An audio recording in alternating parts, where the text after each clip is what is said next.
Hello, gnbryl here again, and welcome to the second installment of Perfect Pitch for Adults. Last time we said that perfect pitch is a physical sensation in the brain, which is not part of what we think of as regular, everyday hearing. So perfect pitch is not part of that. So in this regard, perfect pitch is more like a sense of touch than a sense of hearing. And let me show you what I mean. Let's take a bag here, and I have different objects in the bag. I have cubes, I have something like this, I have play balls, and let's say I need to reach in and grab an object without looking. So, can I pick out a ball without looking? Sure I can. I can reach in, and I can kind of feel the shape of the object, and then boom, here it is, a ball. It's the same with perfect pitch. Your brain kind of learns to squeeze or hug and embrace the notes and kind of tell their shape that way. So that's how it's experienced. And you may have heard that perfect pitch is like hearing color, or it's like hearing pitch chroma, and all of that is accurate, theoretically. I don't disagree with any of that. But the problem is that that doesn't allow you to understand how perfect pitch is experienced. And I submit to you that it's experienced more as a sense of touch. It's like this thing that I just described, that your ear kind of squeezes the notes and tells their shape. That's how it's experienced.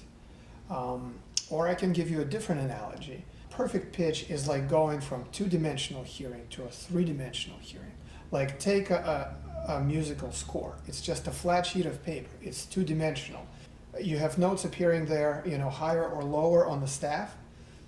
And what you need to imagine is that it's a three-dimensional music score, where the notes can be placed not only higher or lower, but they can also be placed closer to you or further away from you. Like take a look at this picture. This is a Braille musical score.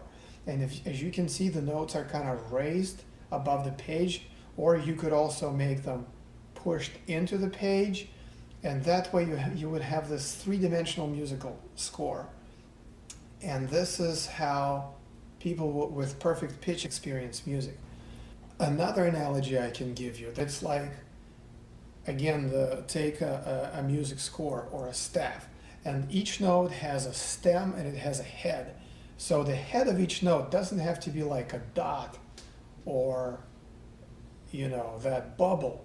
But it can be a square or a star or maybe a rhombus. You can assign different shapes to each note. And that's how you could also depict, hearing with perfect pitch.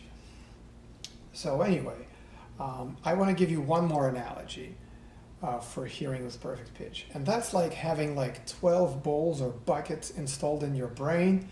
And every sound, not only every note, but any sound at all, almost any sound falls into one of those buckets. And that's how you hear with perfect pitch. So it's more of a sense of touch. Your brain kind of learns to squeeze the note, each note, and tell what it is.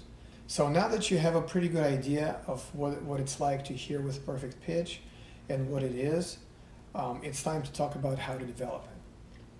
And developing perfect pitch is more like learning a new instrument.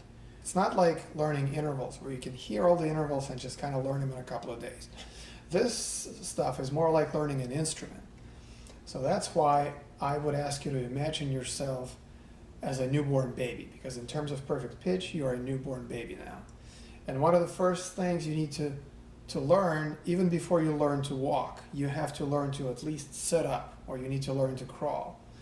So in terms of perfect pitch training, the first thing you need to do is you need to be able to match pitches in chords, or just match the pitches and sounds that you hear. So you can start with a single note. La, la, la, la, la, la,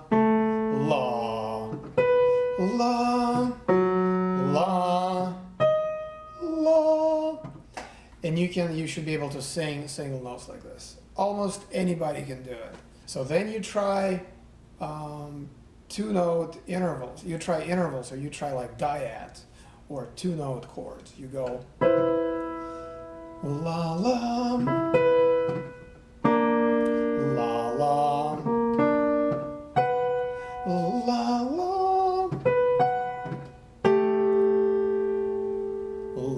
la, la, la, la, la, la, la. And see, I'm singing the notes without regard to their actual octave. And that's actually the first step in developing perfect pitch. You need to think about the notes without regard to their octave. It's just a slightly different way of processing sounds. And that's what you should do. So once you can handle the 2-note chords, you go to 3-note chords, like this. La, la, la. Or like this. La, la, la. I'm singing the notes without regard to their octaves. And another thing I'm doing is I'm playing a lot of wide chords. I'm not doing just this close position stuff. Na, na, na. But I'm doing a lot of open, wide intervals. Na, na, na. You play a lot of wide or compound intervals. Those tend to draw you into the perfect pitch type hearing. And the reasons for that we'll cover in one of the later videos. So anyways, now you know what to do. Go ahead and match the notes, match the pitches in at least 3-note chords, and do this every day for about 2 weeks, and then I'll see you on the next installment.